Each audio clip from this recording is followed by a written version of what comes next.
Hello everyone, welcome to Katharine's Creatures. This is a series where we're going to talk a little bit about and touch base upon various mythological beings and the like pulled from lore worldwide.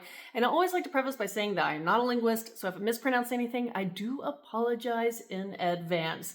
And today I want to talk about another kind of entity that comes from Japan, specifically more of a Western Japan area. And this is the Bake-kujira. And the Bake-kujira translates, the name actually translates ghost whale. And it is a type of entity called the yokai. I mentioned this multiple times, which is a category of mythical spirits from Japan. And so the Bake-kujira is this skeleton whale that in the myth that kind of surrounds it, or at least its legend, it was accompanied by unknown fish and birds, and we'll get to that legend in just a moment. It is supposedly a spirit of vengeance. At least that is what it is now thought to be, where it kind of is against anybody who is out to hunt or eat whales. So it is a vengeful spirit, and how it seeks its revenge. And the lore says it supposedly curses them or plagues them with actual plagues or fire. So not necessarily something you want to deal with, so don't hunt whales.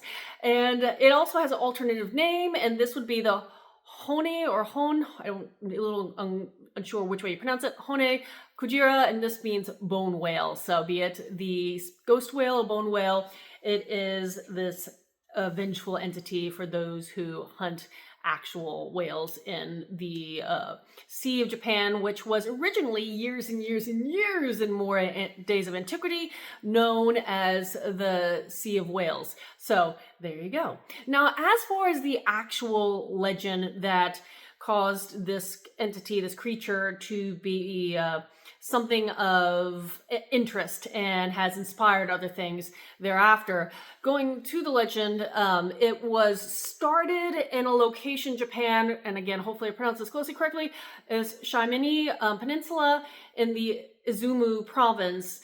And again, this is kind of near the Sea of Japan. And in this province, the story goes, on one kind of a rainy day, evening, I think, a group of fishermen get to the water to go on their fishing trip. And during this time, they see some kind of whale-like shape in the water that is pursuing their ship. And after a little while, they're getting concerned, so they start throwing harpoons at this shape, thinking it is indeed a whale, and they don't want it to attack a ship, and maybe they'll get something out of it. But every harpoon they threw missed and wasn't able to do any harm to this creature.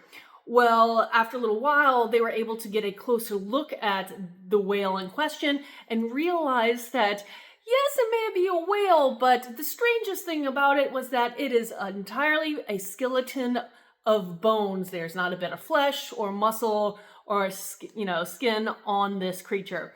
So as they realized this is not normal, they also noted around this time that there was a group or flocks of unusual and oddly shaped birds as well as fish swarming around this whale in the water. Well, when the tide began to change and started to retreat, so did the creatures, and they kind of backed away further into the sea itself, leaving the fishermen to their own devices. Now, this particular story was told by the fishermen supposedly that had this encounter, and so, of course, word got out, and so more and more fishermen started telling the story, and it became a legend. Now, at that point, there was never another sighting of this skeletal whale, yet in 1983, there was some kind of skeleton-like object that was very large, pulled out of that particular sea. And certain people thought maybe this was the Bake-kujira, but when they kind of started inspecting the remains of this kind of corpse, they realized it was too small to be actual whale. Now, Bake-kujira was actually thought to be a particular type of whale, make the note of that, and this was the baleen whale. So it did have a particular kind of true form, supposedly in the legend. But regardless of this particular instance and the scenario and the stories that it has continued to inspire, the Bake-kujira has appeared in media and inspired other movies and shows and everything since its time of legend. And in one case, it is actually a playable character in the video game Smite. So, fun fact there. Now, if you have any questions about this or anything else, please post them in the comments below or reach out to me on any of my social media. And until next time, everyone, Skål.